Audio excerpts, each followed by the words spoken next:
과거 뉴스 속 오늘엔 어떤 일들이 있었을까요? 영상으로 떠나는 라떼 뉴스 여행. 영상실록 오늘 엔. 안녕하세요. 아나운서 조진혁. 아나운서 조혜진입니다. 제가 이번에 전할 뉴스는 뭐가 있을까 하면서 너튜브를 열심히 검색을 하다가 충격적인 영상을 발견을 했습니다. 충격적인 거? 너무 충격적이었어요. 뭔데요? 바로 선배 영상이더라고요. 저요? 네. 어머, 저 안에 아무것도 안 입으신 거죠? 생각나. 제가 또 아주 친구랑 같이. 와, 잘 추웠다, 진짜로. 아직도 기억나요. 와. 자. 아니, 우리 말 걸지 마세요. 우리 오늘의 시청자들한테서 한번 열심히 보여주고 계시는데 우리 선배의 춤만큼 알차고 또 재밌는 소식 오늘 또 전해드려야죠? 그런 게 또 많이 준비가 돼 있죠. 네. 자, 3월 18일부터 3월 24일까지 한 주간의 과거 뉴스를 살펴볼 텐데요. 3월 18일의 뉴스부터 함께 보시죠.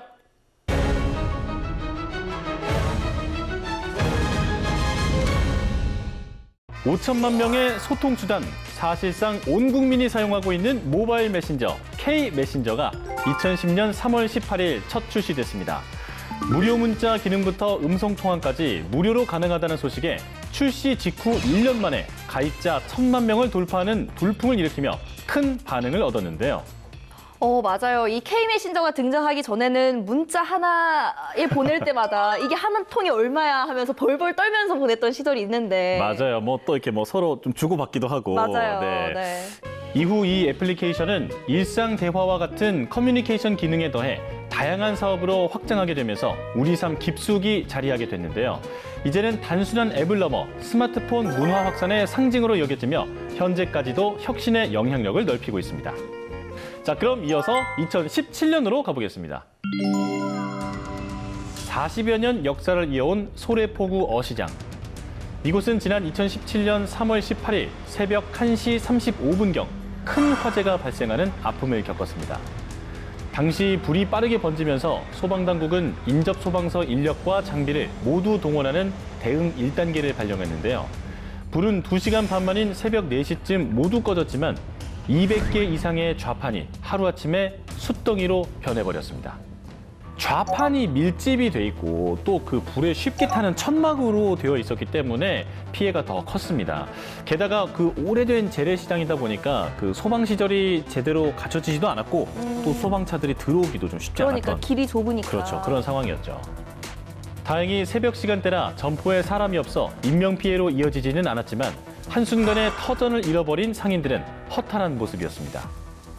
아이고, 저 망연자실한 저 모습이 너무 안타깝네요. 화재의 원인은 뭐였던가요? 국과수가 감정을 했거든요. 결과는 누전이 원인이었다고 합니다.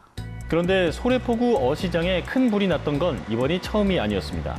1974년 정식 개장한 소래포구 어시장은 그동안 대형 화재에 무방비로 노출돼 있다는 지적이 끊이지 않았는데요. 지난 2010년 1월에는 새벽 2시에 불이 나 점포 25곳이 탔고 3년 뒤인 2013년 2월에도 새벽 화재로 점포 36곳이 피해를 입었습니다. 이렇듯 수차례 뼈저린 아픔을 겪고 3년 이상 준비 기간을 거쳐 2020년에 재개장한 소래포구 어시장. 앞으로는 웃을 일만 가득하길 바랍니다. 이 밖에도 3월 18일에 또 다른 사건을 살펴보면 1982년 부산 미국문화원 방화 사건 발생, 1983년 이탈리아 마지막 국왕 움베르토 2세 사망, 2000년 타이완 최초의 야당 출신 총통 천수이벤 당선 같은 일이 있었습니다. 그럼 이번에는 3월 19일의 과거 뉴스로 떠나보겠습니다.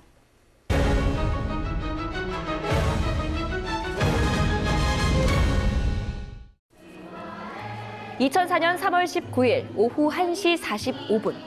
당시 중화민국 총통으로 재직 중이던 천수이벤은 11대 총통 선거를 불과 하루 앞두고 자신의 고향인 타이난시에서 부총통 리슈렌과 함께 선거 유세 중이었습니다.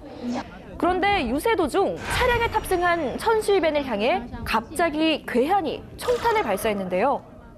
인근의 치메이 병원으로 옮겨진 천수이벤은 배꼽 아래 부위로 가로 11cm, 세로 2cm로 절개된 복부 부위를 14바늘이나 꿰매는 봉합 수술을 받았습니다. 이 사건으로 타이완 전체가 엄청난 충격에 휩싸였지만 저격 10시간 후 천수입에는 대국민 연설을 통해 수술 결과가 좋으며 안보에 문제가 없으니 국민들은 냉정을 잃지 말고 단결해달라는 메시지를 전했습니다. 그런데 이 사건을 두고 조작이다, 아니다 이런 이야기들이 굉장히 많았어요. 왜냐하면 이 사건 직후에 치러진 선거에서 아주 근소한 차이로 천수이벤이 이기게 됐거든요. 그럼 이번에는 1975년으로 가보겠습니다. 1975년 3월 19일 강원도 철원 부근에서 북한이 파놓은 제2땅굴이 발견됐다는 발표가 있었습니다. 너비와 높이가 무려 2m로 최대 지표 160m 아래에 화강암을 뚫고 만들어진 굴이었는데요. 완전 무장한 군인뿐 아니라 차량이나 탱크까지 이동이 가능한 크기로 4개월 전인 1974년 11월 5일에 발견된 제1땅굴에 비하면 어마어마한 크기였습니다. 이 제1땅굴의 경우에는요, 1시간에 3,000명 정도 이동이 가능했던 반면 제2땅굴의 경우에는요, 1시간에 10,000명, 10,000명 이상의 군인이 이동이 가능했던 크기였대요. 한국군과 주한미군 공병대 그리고 미국 민간기술진까지 참여한 탐사팀은 3개월간 45개의 시추공을 뚫어 땅굴의 존재를 확인했는데요. 화강암의 특성상 내부에 빈 공간이 생길 수 없는데도 채굴한 시추석이 일정하게 짧았고 채굴 도중 검출된 모래가 강원도 산악지대에서 나타나는 모래가 아니었기에 땅굴임을 확신했습니다. 3월 19일에 일어난 또 다른 사건으로는 1906년 아돌프 아이히만 출생, 1962년 밥 딜런 데뷔 앨범 발매, 2014년 교황 프란치스코 즉위 미사 거행, 2016년 터키 이스탄불 폭탄 테러가 있었습니다. 그럼 3월 20일의 과거 뉴스 속으로 함께 가볼까요?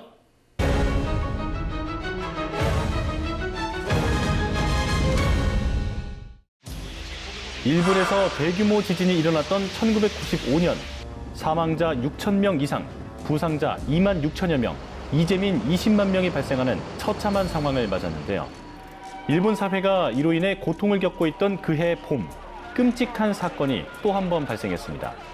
1995년 3월 20일 아침, 누군가가 지하철에 살인이라는 독가스를 살포했는데요. 일본은 이 테러 사건으로 13명이 숨지고 6천여 명이 부상을 입는 또 한 번의 절망에 빠졌습니다.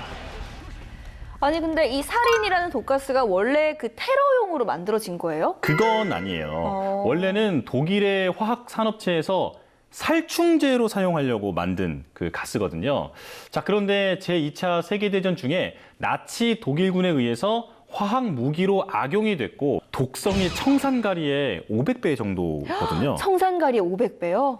일본의 작가 무라카미 하루키는 피해자 60여 명을 인터뷰해 그날을 이렇게 묘사했습니다. 여느 때와 다름없는 아침이었다. 딱히 다른 날들과 구분이 되지 않는 우리 인생 속에 그저 그런 하루였다.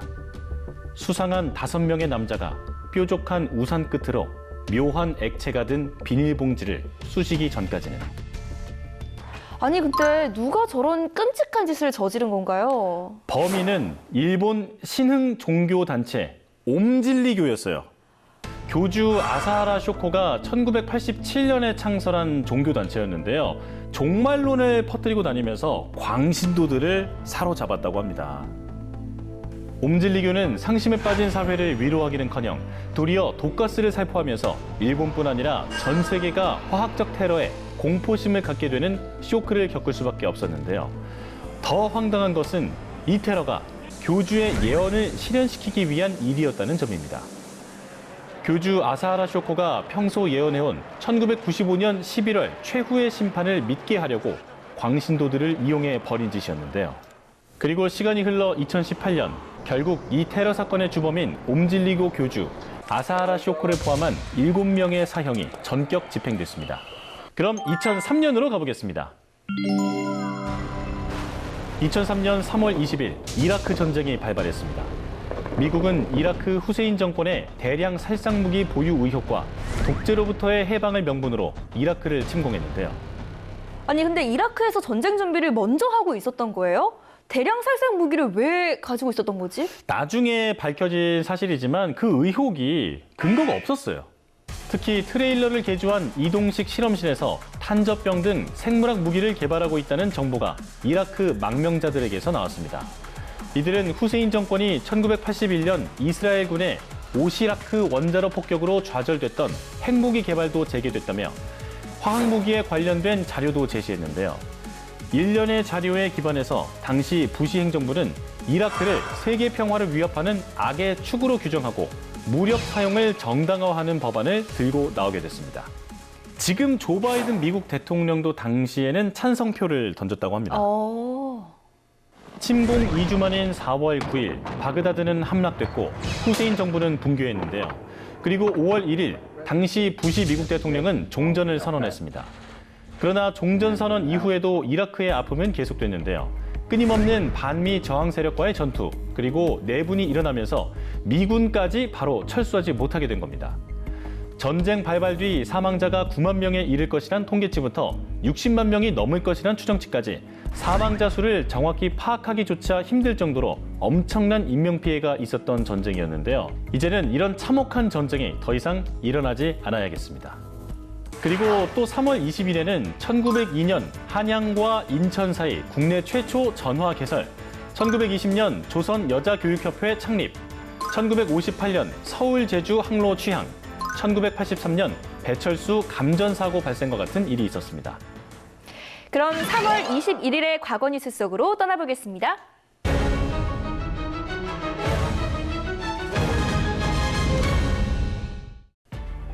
남아프리카의 소수 백인 정권이 1948년부터 1990년까지 강행한 인종 분리 정책, 아파르트헤이트.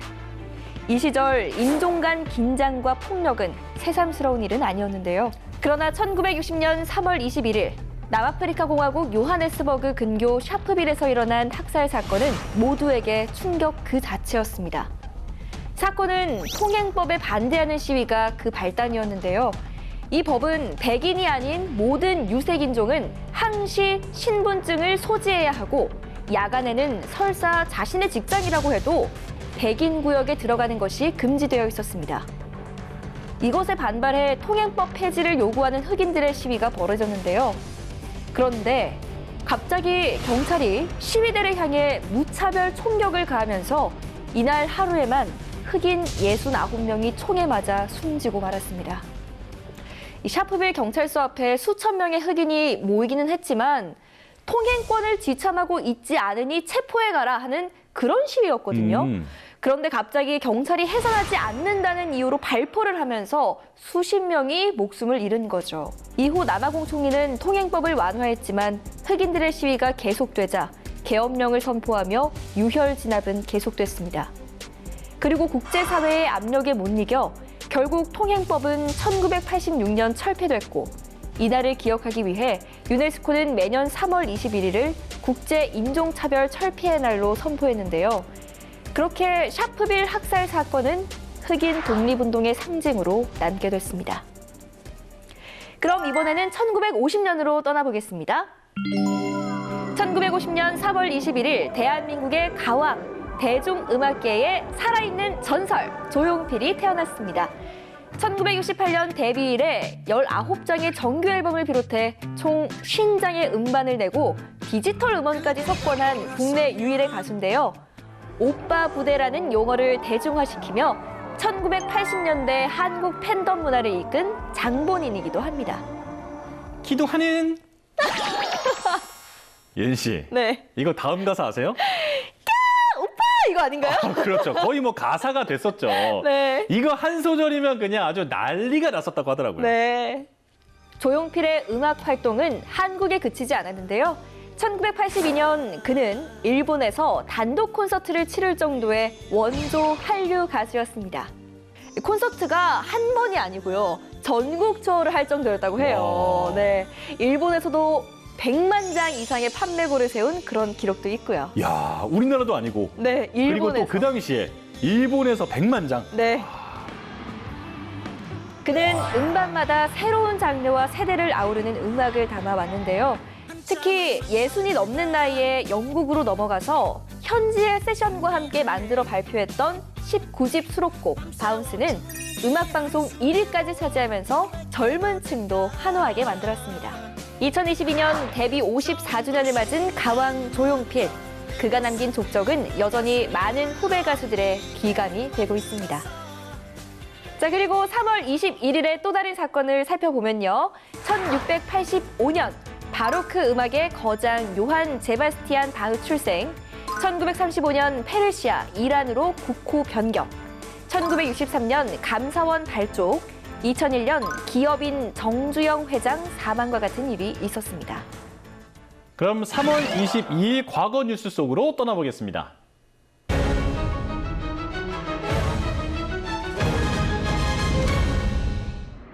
무차별적인 민간인 납치와 끔찍한 폭력. 이렇게 해서 맞았어요. 너무 맞아서 뭔가 기억이 안 납니다. 근데 막 피가 터지고. 지금도 고통받는 생존자들. 내가 아무리 고하지만 그런데 내가 잡혀가서 이렇게 왜 다 해야 되는 건지 살면서도 너무 후회가 되고 진짜 죽겠습니다. 진짜. 그 끔찍한 인권 유린의 장소는 바로 형제복지원이었습니다. 1987년 3월 22일 부산에 있는 형제복지원에서 탈출을 시도한 수용자 한 명이 직원의 구타로 숨졌는데요. 탈출에 성공한 35명은 복지원의 인권 유린 실태를 세상에 폭로했습니다. 아니, 복지원에서 구타를 하고 뭐 탈출을 하는 이런 일들이 벌어졌다고요? 형제복지원은 당시 3천여 명을 수용한 전국에서 가장 큰 불황인 수용시설이었습니다. 문제는 불황인뿐 아니라 길거리 등에서 발견된 무연고자와 장애인, 노숙자, 심지어 무고한 일반 시민들과 청소년까지 선도 명목으로 끌고 와 불법으로 감금했습니다. 선도 명목이라고요? 그러니까 범죄자도 아닌데? 맞아요. 와. 단지 주민등록증이 없다는 이유로 끌려온 사람들도 있을 정도로 황당한 감금시설이었어요.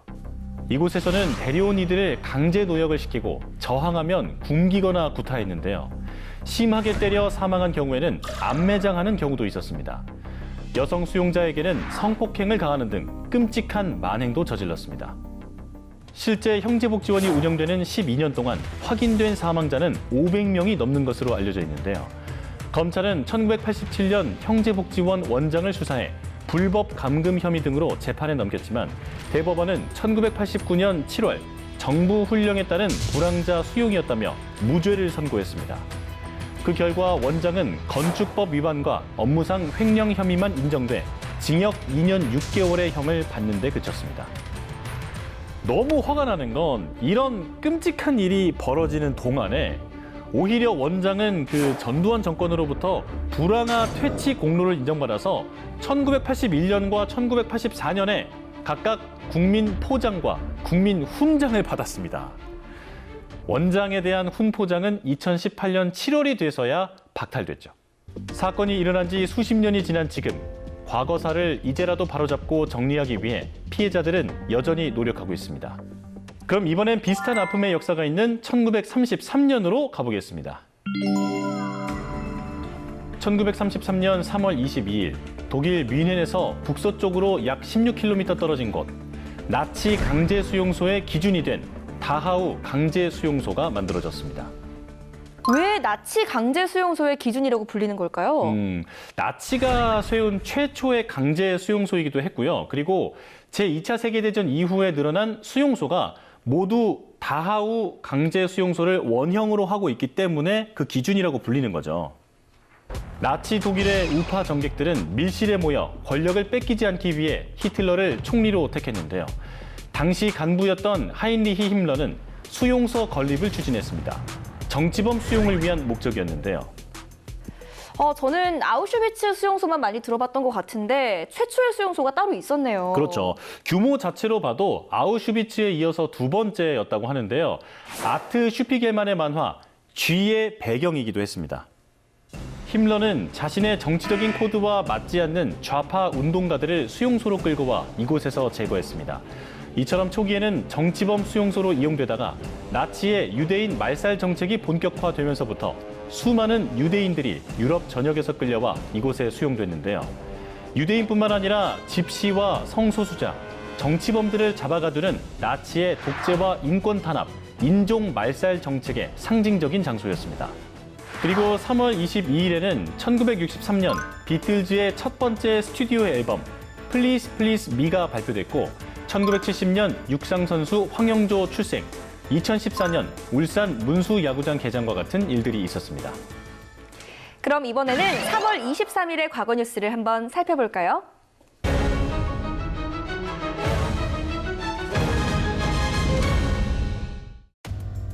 2021년 3월 23일 서울시 노원구의 한 아파트에서 끔찍한 살인 사건이 벌어졌습니다. 한 남성에 의해 세 모녀가 잔인하게 죽임을 당한 건데요. 더욱 충격적이었던 건 가해자가 피해자 중 한 명인 큰딸의 스토커였기 때문입니다. 사건의 전말은 이랬습니다. 온라인 게임에서 큰딸 A씨를 알게 된 김태현은 A씨에게 자신이 무시당했다는 생각에 분노했는데요. 이후 치밀하게 살해 계획을 세웠습니다. 그는 퀵서비스 기사로 위장해 잠입한 뒤 혼자 있던 A씨의 여동생을 먼저 살해, 이후 귀가한 A씨 어머니를 추가로 살해했습니다. 그리고 그로부터 1시간 뒤 들어온 A씨를 무참히 살해했는데요. 게다가 당시에 스스로 이 취재진 앞에서 마스크를 내리고 얼굴을 공개하는 네, 이제 맞아요. 그런 네. 부분들이 다 좀 평범하게 느껴지진 않더라고요. 유족은 이후 검거된 범인에게 무기징역이 내려지자 울분을 토했습니다. 단란했던 세 가정이 무참히 살해범에 의해서 사라졌습니다. 그런데 재판부에서 무기징역을 내리는 게 올바른 법입니까? 이 사건이 스토킹 피해의 그 심각성이 더 대두된 계기가 아니었나 싶어요. 네. 그럼 이어서 2007년으로 가보겠습니다. 2007년 3월 23일 공항철도가 첫 개통됐습니다. 이전까지는 인천공항을 오기 위해서 고속도로를 통해 공항 리무진 버스나 승용차를 이용해 왔는데요. 그러나 이날을 기점으로 철도를 이용해서 인천공항에 올 수 있어 선택의 폭이 넓어졌습니다. 아, 이게 생기고 나서부터는 공항 가는 길이 네. 편해진 것도 있지만 뭔가 그 설레는 느낌이 있어요. 맞아요. 네, 그 여행을 떠나는 뭔가 기차 안의 느낌. 네, 이런 느낌이 들더라고요. 국내 최초의 민간 철도이기도 한 공항철도는 운행 시간이 인천공항에서 김포공항을 기준으로 직통 열차는 28분, 일반 열차는 33분이 걸렸는데요. 이후 2010년에는 서울역까지 연결되는 전 구간이 개통되면서 서울역에 도심 공항터미널이 설치돼 수화물 체크인과 공항 탑승 수속도 가능해졌는데요. 이로 인해 관광 세계화에 더 최적화된 시스템으로 한 발 더 나아가게 됐습니다. 그리고 3월 23일에는요, 1908년 전명훈, 장인환 의사의 미국인 스티븐슨 사살, 1992년 서태지와 아이들 난 알아요 발표, 2001년 러시아 우주정거장 미르호 남태평양의 추락, 2002년 40년 만에 사상 최악의 황사현상 발생과 같은 일들도 있었습니다. 그럼 3월 24일의 과거 뉴스 속으로 가보겠습니다.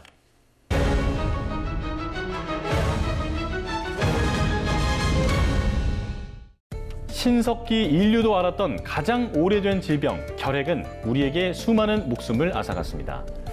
그런데 오늘날 우리는 결핵을 치료할 수 있고 예방할 수도 있게 됐는데요. 바로 1882년 3월 24일 로베르트 코흐의 결핵균 발견 덕분입니다.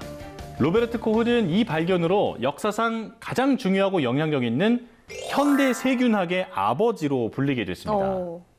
1880년대 코흐가 보건과에 근무하던 당시만 하더라도 결핵은 유럽인 7명 중 1명의 사망 원인으로 꼽힐 정도로 위험한 병이었습니다.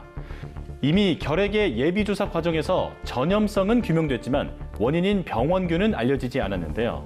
여기에 결핵병원군이 순수 배양될 수 없다는 사실이 알려지면서 결핵 치료는 난관에 봉착했습니다. 그런데 코흐는 결핵이 순수 배양되지 않는다는 점에 주목해 결핵이 전통적 염색에 저항력이 있는 세균에 의한 발생이 아닐까라는 생각을 하게 됐는데요. 결핵균에 알칼리성 메틸렌 분류를 사용하자 수많은 세균이 드러나면서 결핵균을 연구할 수 있는 길이 열리게 됐습니다. 한편 우리나라에서도 결핵을 예방하자는 목소리가 예전부터 있어 왔는데요.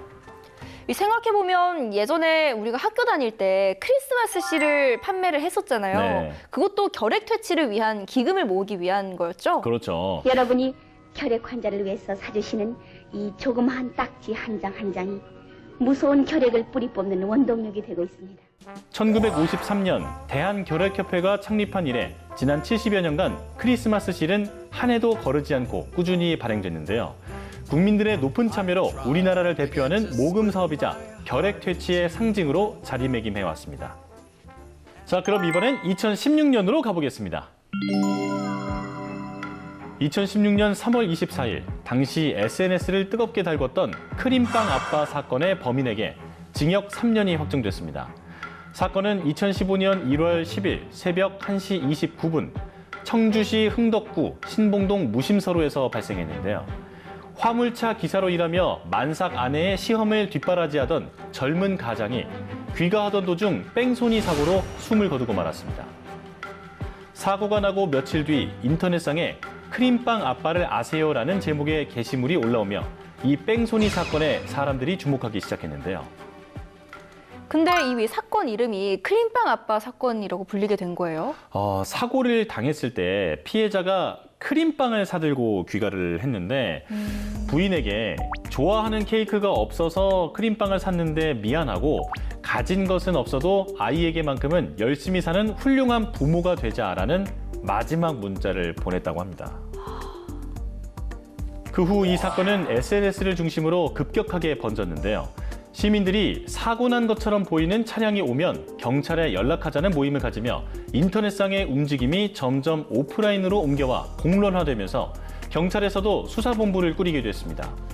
이후 연일 떠들썩한 사건의 뺑소니범은 수사망이 좁혀오자 19일 만에 경찰에 자수하게 됐습니다. 주목받지 못하고 미제로 남을 뻔했던 사건을 수면 위로 올리고 또 수사에 결정적 단서를 제공한 시민들이 정말 대단하네요. 맞아요. 그리고 이뿐만 아니라 3월 24일에 또 다른 사건들을 살펴보면 1905년 대동강철교 준공, 1964년 한일회담 반대 학생 시위, 1978년 청록파 시인 박목월 사망, 2002년 제74회 아카데미 남녀주연상 흑인 첫 동시 수상이 있었습니다. 자, 오늘도 저희와 함께한 뉴스 역주행 유익한 시간 되셨나요?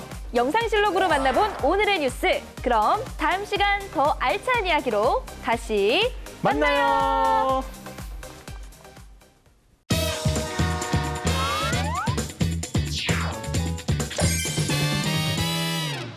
모든 역사는 한 장의 사진으로 남는다. 뉴스로 추억을 소환하는 레트로 감성 라떼 맛집. 뉴스와 함께 세상 모든 것의 역사를 알아보는 시간. 인생이 뉴스다. 우리의 인생 사진을 만나볼 수 있는 유튜브 사진관에 오신 걸 환영합니다. 여기는 라떼 월드. 제가 유튜브에 합류한 지 한 2달 됐잖아요. 네. 벌써. 제가 뉴스나 교양 프로그램 할 때는 없었던 뜨거운 반응이 요즘 좀 오고 있는데 방송하길 잘했다. 네, 이런 생각이 좀 들어요. 어떤 요즘에. 반응이 있어요? 그냥 잘 봤다. 네. 그 끝이에요? 뜨거운 반응이라고 했잖아요. 그리고 두 분이 저를 좀 많이 살려주는 것 같다. 뭐 아유, 이런 얘기들. 뜨겁게 잘 봤다. 뜨겁게 잘 봤다. 잘 봤다.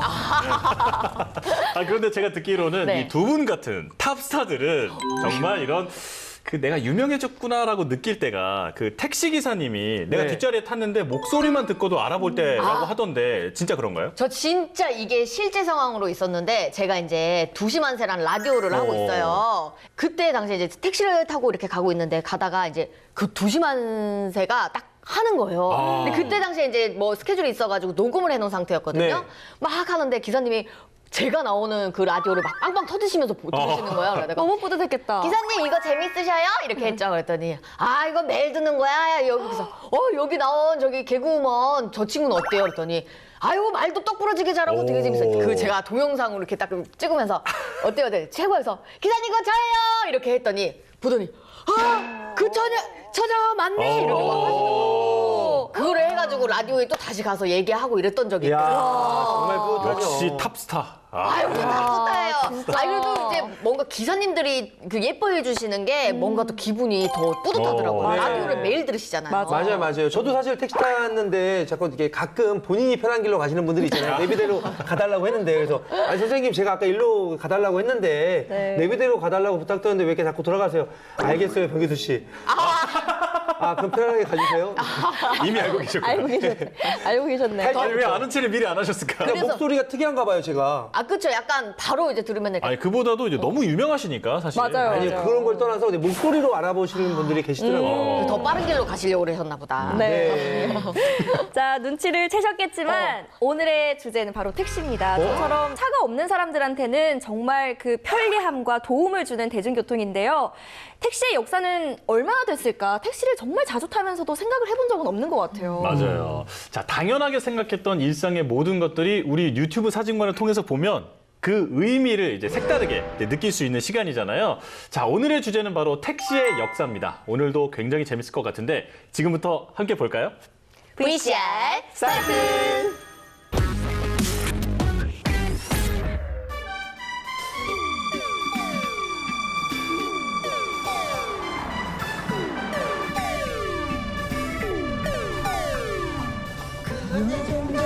이 영화. 꽃다발을 전해주던 그 소녀. 이거 단발머리죠? 네. 아,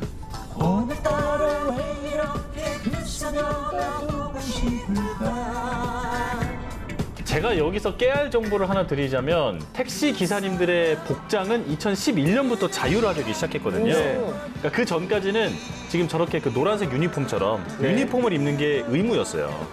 맞아요, 맞아요. 네, 이렇게 시대별 대중교통의 모습을 보면요. 당시의 교통 문화는 물론 평범한 소시민들의 생활상까지 엿볼 수 있었는데요. 그중에서도 손님이 원하는 곳까지 편하게 태워다주는 영업용 승용차, 택시라는 말은 대체 언제부터 만들어지게 된 걸까요? 그걸 생각 못했네. 진짜 궁금하다. 택시라는 이름은 1891년 독일에서 발명된 요금 계산기 택시미터에서 따온 거거든요. 자, 세금 요금을 의미하는 라틴어 탁사라는 말에서 유래를 두고 있습니다. 영어권에서는 택시를 캐리라고 부르는 것도 맞아요, 아시죠? 맞아요. 네. 네네. 그래요? 네, 이 명칭은 지붕이 있는 마차를 뜻하는 프랑스어 카브리올레.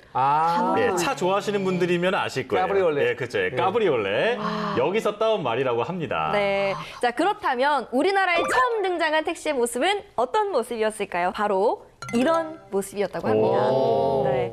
일제강점기이던 1912년 한국인과 일본인이 함께 승용차 2대로 영업 허가를 받고 택시 영업을 시작했다고 하는데요. 요금이 이때도 너무 비싸서 일반 서민들이 타기에는 굉장히 부담스러운 가격이었다고 해요. 2대밖에 없으니까 얼마나 비쌌겠어. 그렇죠. 아니, 근데 도대체 얼마나 비싼 거예요? 이 1920년대 당시 택시 요금은 시간당 6원이었어요. 6원이면 지금 6원이면 뭐 예. 지금 6원이면 지금의 가치로 따지자면은 당시에 쌀 한 가마니 값이 6원에서 7원 정도였다고 하거든요. 아, 그러면 쌀 한 가마니로 주고 타는 거야? 그러니까. 이야, 진짜 서민들은 엄두도 못 냈겠다. 그러니까요. 자, 더구나 당시 운행되던 택시가 수입차였어요. 우리나라 차가 없었으니까. 자, 미국의 포드사의 자동차를 들여와서 택시로 이용을 한 건데요. 자, 그렇다면 언제부터 우리 기술로 택시를 만들게 됐고, 그리고 서민들도 택시를 타게 된 건지 지금부터 1950년대로 떠나보겠습니다.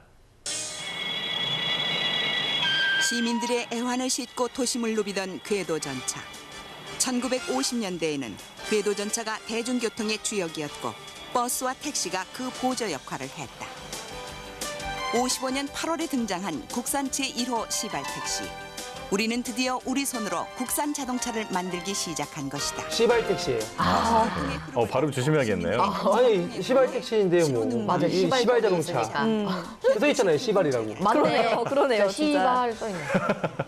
그 무렵 합승 택시가 시민들의 새로운 교통수단으로 등장했다. 와, 진짜 오래됐구나. 그러니까요. 그러면 1950년이면 되게 오래전부터 이 택시를 이용하는 사람들이 있었다는 거잖아요. 그렇죠. 근데 저 때 보니까 합승 택시라는 말이 나오는데 그 합승을 같이 탄다는 얘기예요. 야, 그렇죠. 경험 안 해보셨어요? 저는 합승 택시는 타본 적이 아니, 별로 모르는 없는 사람이랑 것 택시를 같은데. 같이 타는 거예요. 저는 경험을 해봤죠. 그래요? 네, 제 어렴풋이 기억 속에 모르는 사람이 우리 차에 타는 거예요. 어린 나이인데. 근데 이제 그게 너무 싫었던 기억이 있는데 지금 생각해보니까 그게 합승 택시였던 것 같아요. 아, 이거 뭐, 그러면 야, 연세가 꽤 되시네. 그러니까요. 근데 저도 생각해보니까 그냥 밤에 그렇게 그 기사 아저씨가 사람을 모아서 태운 적은 저도 한번 타본 적이 있는 것 같긴 한데 네. 그 지나가다가 다른 사람을 태운다든지 이런 거는 상상도 못 할 것 같은데. 태우면 섰어요. 아, 정말요? 어디까지 가세요? 부모님이 타 있는데. 와. 가는 길이면 태워. 그렇구나. 그럼 돈을 계산을 해야 돼. 이미 매닥이 올라가고 있잖아. 그럼 계산해야 돼. 몇백 원에 탔고, 뭐, 몇백 원에 탔고, 뭐 이런 나머지 맞아요. 계산해서 주는 거예요. 아, 그런 시절이 있었구나. 근데 이제 진혁 씨한테는 이렇게 합승 택시가 낯선 문화잖아요. 그런데 올해 초부터 택시 합승이 40년 만에 다시 부활을 했다고 합니다. 정말? 네. 이 어떤 특정 플랫폼을 통해서요. 자발적으로 합승에 동의한 사람들끼리 같이 택시를 탈 수 있는 형식인데요. 여기서 중요한 건 여성은 여성끼리, 남성은 남성끼리, 이성과는 함께 탈 수 없는 동성끼리만 상태랍니다. 네. 사고를 방지하기 위해서인 것 그렇죠. 같아요. 저도 이거 어플 본 적이 있거든요. 네. 그래서 아 다시 생겼구나 이 생각은 했었어요. 다시 1950년대로 돌아가 보겠습니다. 이 앞서 보신 것처럼 1950년대에는 미군이 버리고 간 그 지프차의 부품을 이용해서 이제 우리 국산 택시를 만들게 됐는데 그게 바로 시발 택시예요. 네. 아까 얘기했던. 발음 조심해야 되죠. 네, 시발 택시인데 1960년대에는 아주 특별한 택시가 등장합니다. 뭐예요? 지금 결혼식 하시는 거예요?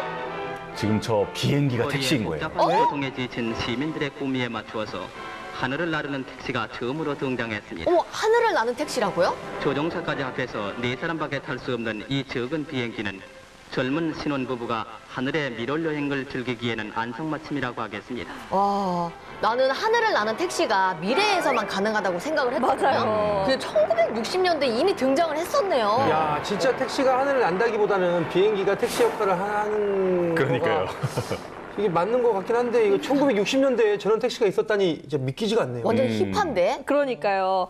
이 1962년에는 서울의 모든 택시에 요금 미터기가 장착이 되고 본격적으로 체계화된 이 대중교통의 모습을 갖추기 시작했다고 합니다. 새로운 택시 미터. 서울 영등포교에 있는 대양기기공업주식회사에서는 대부분의 다른 나라에서는 오래전부터 사용하고 있는 택시 미터를 제작하기 시작했습니다. 택시 미터를 제작하는 공장이구나. 네. 택시에 이 미터가 붙게 되면 승객과 택시 운전 사이에 시비하는 배달을 방지할 것입니다. 그쵸, 이제 딱 요금이 정해지는 거니까 네. 저걸 달면. 그리고 이 공장에서는 매일 평균 50개의 미터를 생산하고 있는데 승객들의 편리를 위해서 머지않아 우리나라의 모든 택시는 미터를 달게 될 것이라고 합니다. 옛날 택시 미터기는 저렇게 생겼었구나. 아니 저는 딱 보니까 수도나 가스 계량기처럼 완전 아날로그 스타일이네요. 맞아요. 또 60년대에는요, 국내 자동차 제작 기술도 크게 향상되면서 택시의 수 자체도 늘었다고 합니다. 쫙 서 있네 이제. 소형 승용차의 국내 조립이 가능하게 됨으로써 국내 자동차 업계의 밝은 전망을 보여주고 있습니다. 이때부터 이제 대중화가 된 거죠.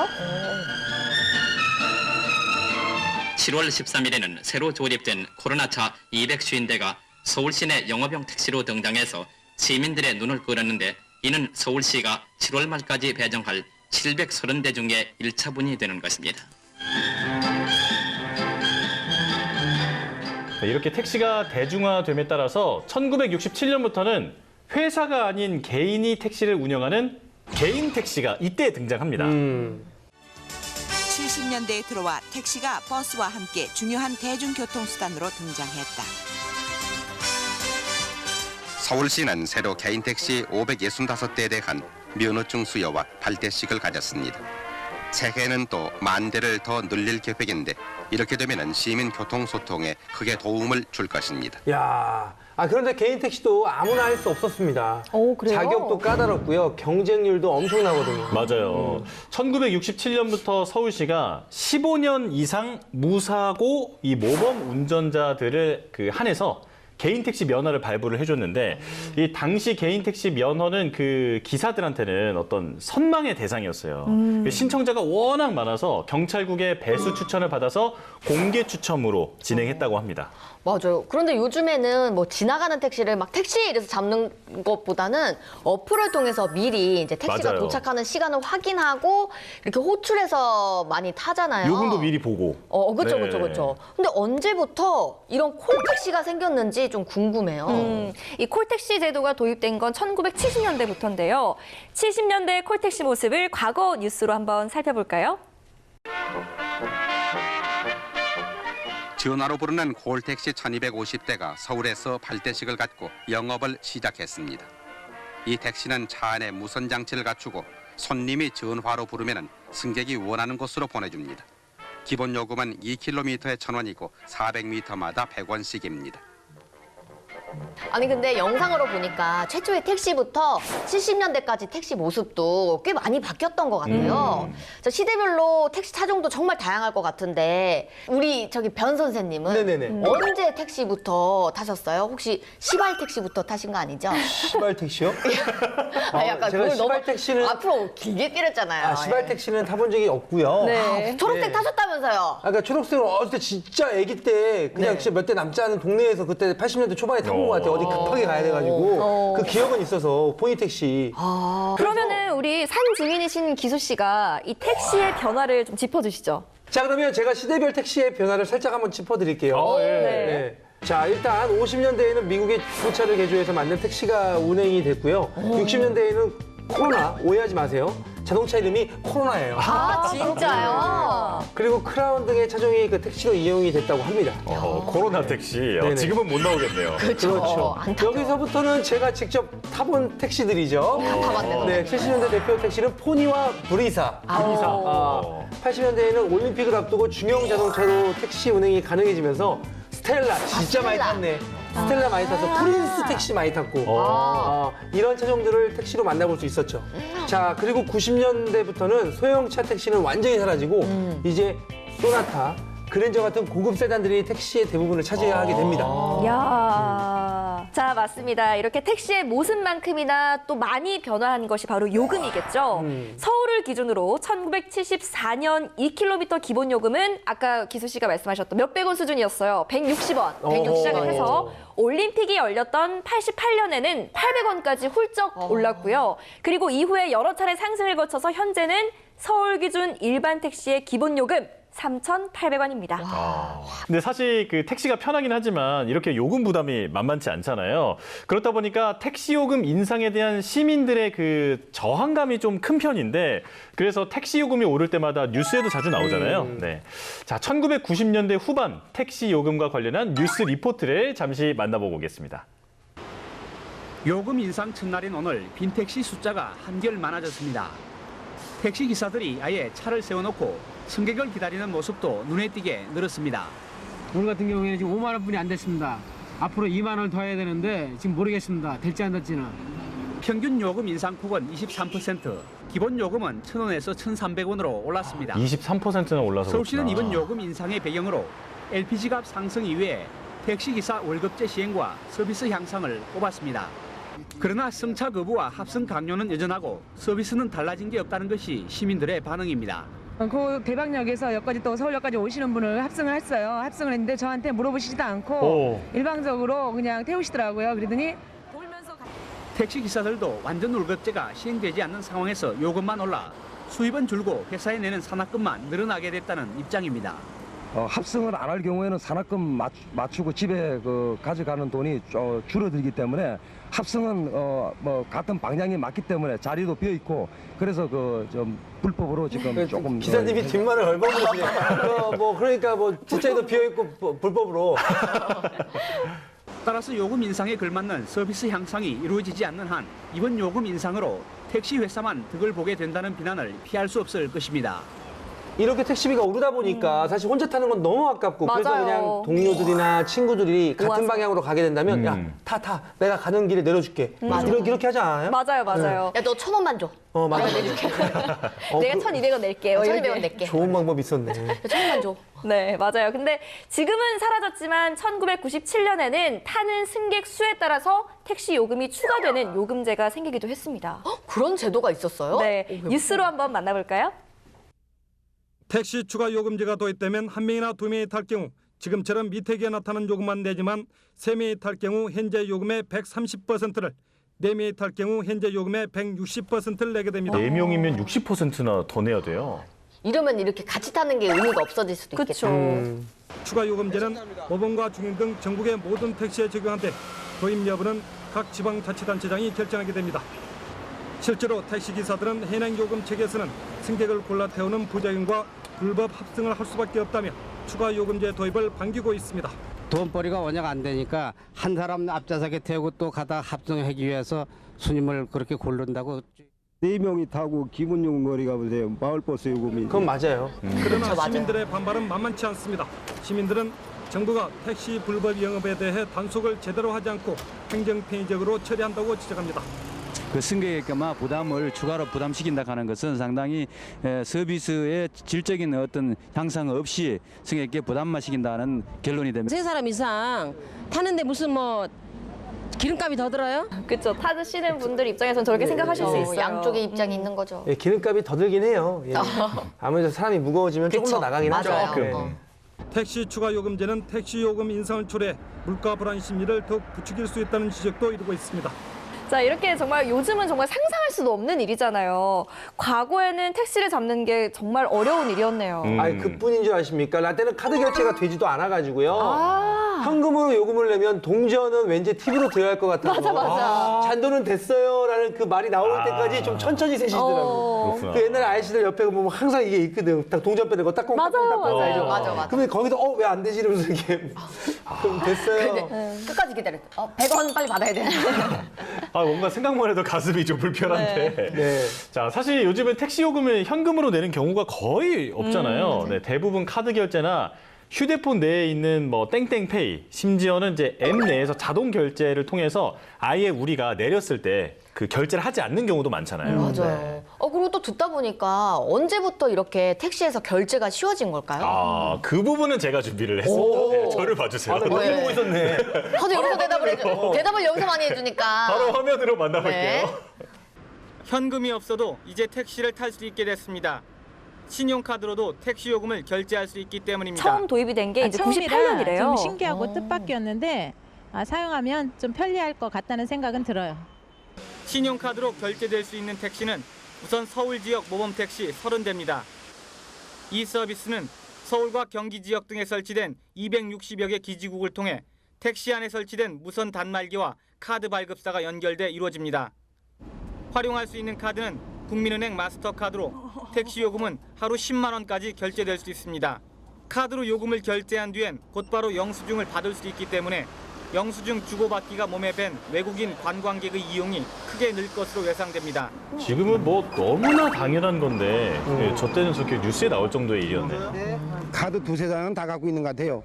그러다 보니까 뭐 약속하고 돈은 떨어졌지만 집에 못 갈 때 카드만 있으면 갈 수 있다는 그런 차원에서 좀 하지만 요금을 결제할 수 있는 카드의 종류가 한정돼 있고 일일 최고 한도액이 10만 원으로 제한돼 있는 등 개선해야 할 문제점도 남아 있습니다.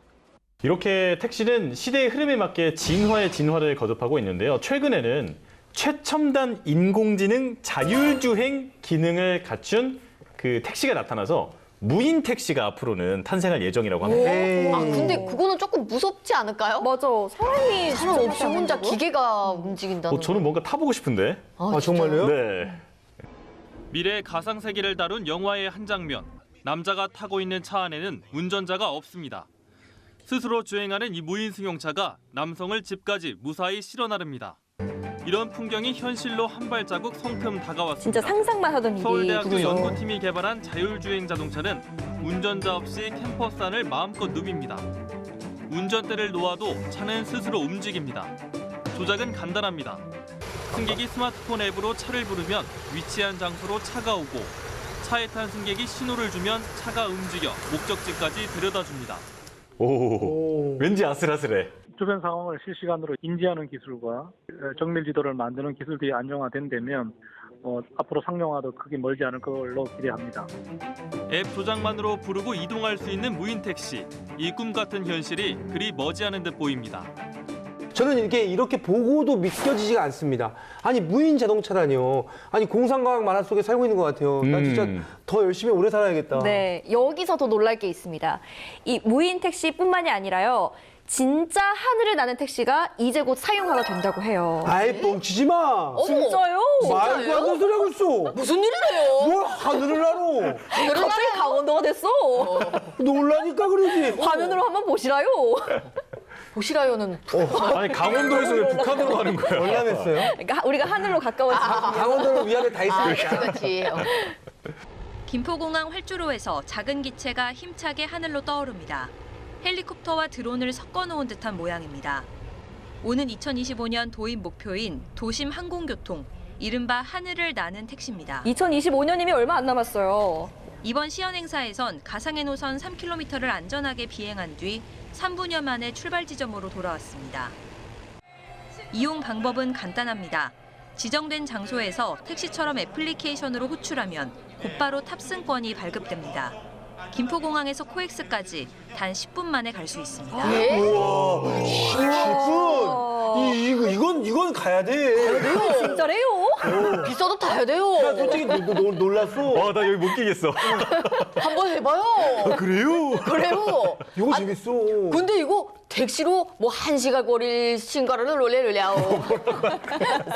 아니, 백신 맞으실 때 됐어요. 1시간이 넘게 걸리죠. 차 막히는 시간에는요. 그쵸. 김포공항에서 삼성 코엑스면 1시간 반, 뭐 2시간도 걸려요. 맞아요. 그러는데 이게 10분 만에 갈 수 있다는 얘기잖아요. 와. 하늘에는 신호등도 없고 차가 밀리지도 않으니까요. 맞아요. 에어택시의 기능은 교통수단 간의 연결성의 문제가 가장 중요한 의미가 있지 않을까. 이를 자면 항공기를 쉽게 탈 수 있도록 하는 접근성.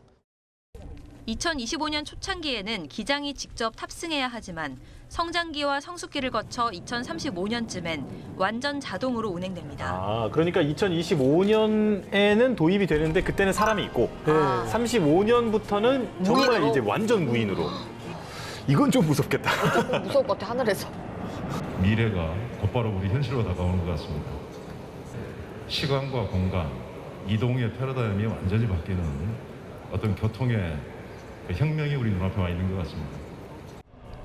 정부는 이번 시연을 시작으로 민관 협력체와 함께 제작과 운송, 교통관리, 인프라까지 새로운 산업 생태계를 성공적으로 구축하는 데 주력한다는 방침입니다.